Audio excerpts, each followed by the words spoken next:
theater, and you can never compare a live theater show or any live performances to anything that you can watch that is pre-produced.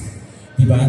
Mas challenging ang theater, very comparable sa isang show on TV na nagla-live. Pero eto nga, yung effort ng mga actors to do the writing every time na may show is something very spectacular, and that is very unique lang sa theater. And this is something na mas aware na ngayon yung lalo ng Gen Z natin, yung mas nakababatang generation ngayon. Kasi nga with the different shows and productions all around, mas naging aware sila, meron pa palang ganitong format ng performance sa arts. Hindi lang yung mga napapanood nating vertical videos, digital streaming, ganyan.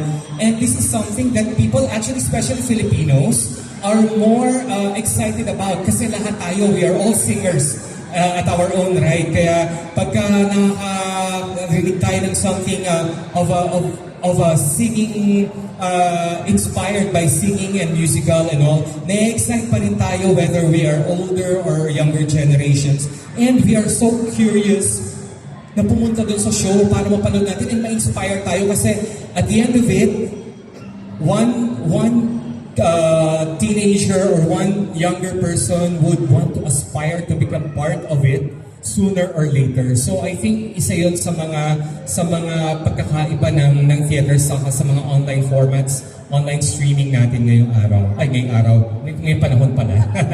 Hindi lang ngayong araw. Ayun, ano pa ba? Ayun, actually, live theater, the experience, the exchange, the energy exchange of the audience and the performer. Iba yung tactile and even the senses, yung feast ng senses na nakukuha sa isang live performance kesa sa napapanood sa screen.